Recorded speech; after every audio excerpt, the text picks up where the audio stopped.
I'm going to share with you my experience with having a child abroad. Some of you may be thinking about moving abroad, moving to a Muslim country. Egypt may be on your list. I'll give you my experience with having a child in a foreign country. So I'm going to give you the roundabout costs of everything as far as what we paid, the hospital that we went to, and our general overall experience. Alhamdulillah, my family and I, we welcomed a new baby girl recently, and I'm just going to give you my full experience and how that went. So we chose Saudi German hospital. Saudi German, of course, is was collectively built with the resources of the Saudi Arabia and the German governments to build a hospital there in Cairo. Cairo, the hospital, state of the art, is very up to date, very old, qualified folks. Doctors, nurses, you name it, and they have a lot of good infrastructure. And you know, as far as infrastructure of the hospital is there, everything that you need is there. So all of my wife, she took all of her prenatal appointments there, all the months leading up um, to the actually giving birth. So all of the appointments and the prenatal care, of course, like the monthly appointments and then the weekly appointments leading up close to birth to the due date, they were 700 Junai, 700 Egyptian pounds per appointment. That shakes out to be around $22 per appointment. Now I'm telling you from the perspective of someone who I did not have insurance. We did not have insurance, so everything was paid out of pocket. Okay. Now, as it got progressively closer, the actual giving birth. So we stayed. We checked in. We checked in really late at night, like 1 or 2 in the morning. Once we checked in, we had to, pay like 700 or 1,000 pounds just to get checked in, to have my wife, checked to make sure that she was actually ready to give birth. And then once that we actually were checked into the hospital, I think I had to pay like another 10,000 or 15,000 pounds to get in. And then I think we ended up staying from 2 a.m. till the following day. So from that 2 a.m., we gave birth at about noon. So she was in labor maybe 10 hours or so. Um, had a baby at noon. And then after, we relaxed in the labor and delivery area for a bit. And one thing I'll say, it was amazing to see the women, all the women, the nurses, the doctors, they were all Muslim. They were all Muslim. So like as the baby was being born, baby girl was being born, they were praising Allah. They were just saying, Alhamdulillah, I'm just there, like, good job, mom. The standard stuff, but they just like, praising Allah, making dua for the baby. It was amazing to witness. As me, I come from the West, and it was just a sight to see, and that really touched my heart. And I want to say thank you to the great staff at Saudi German Hospital. You guys were amazing. All right, so I think overall what I paid was like between 25,000 to 30,000 Egyptian pounds for the birth with no complications. Had a normal vaginal birth. She had an epidural, okay, and all of those things in total was like, I say 30,000, no more than 30,000.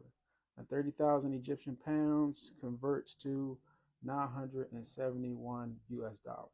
Okay, so of course the price is no comparison to what you would be paying here in the States. I think it's at least 10 grand to have a child here, if you don't have insurance, of course.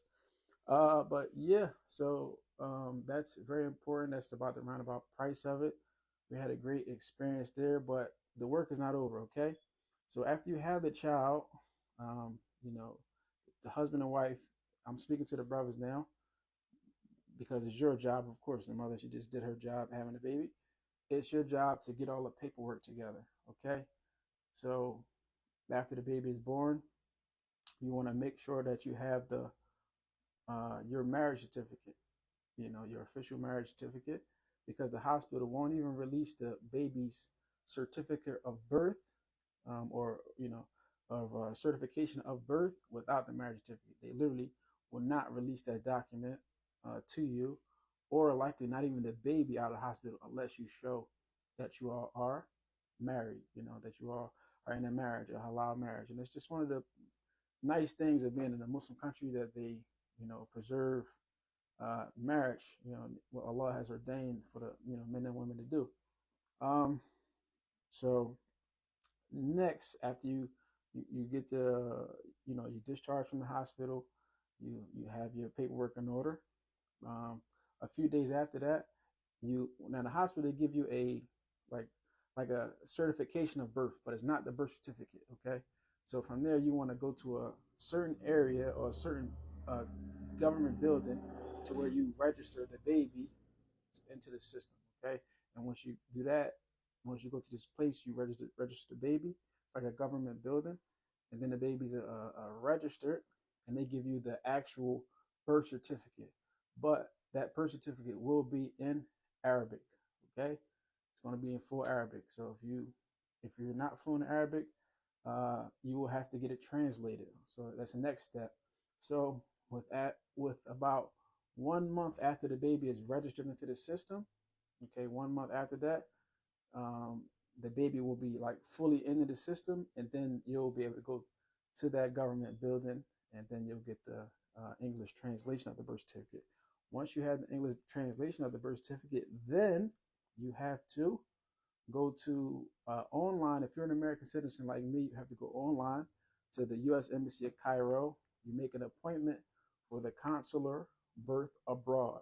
Okay, CRBA, consular report of birth abroad, which means that as an American citizen, you gave birth to an American citizen, a child.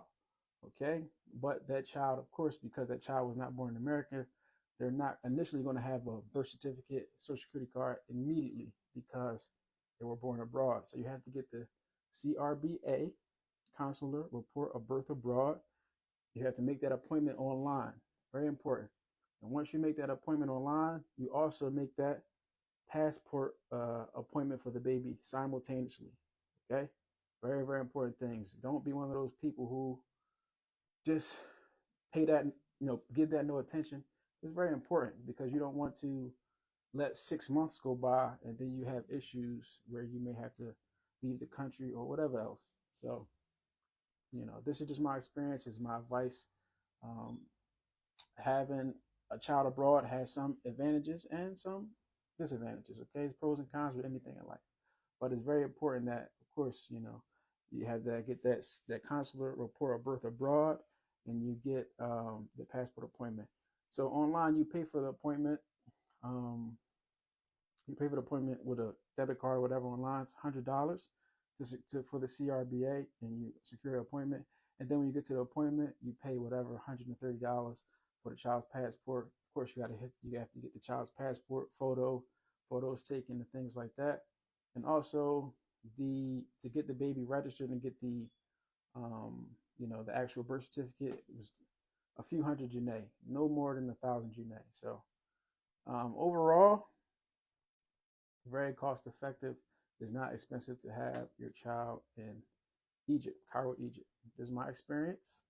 Just wanted to share this with some of you all. I know some of you sisters and families in general may be looking to move abroad. Don't worry, man. There are overly qualified people. There are state-of-the-art facilities. You will be just fine, inshallah, with, moving your family abroad and living your life abroad, and enjoying life, okay? So I know some of you maybe wanted this information. I hope it was beneficial to you. And I hope you all have a blessed Ramadan. Hope to see you soon. Assalamu alaikum.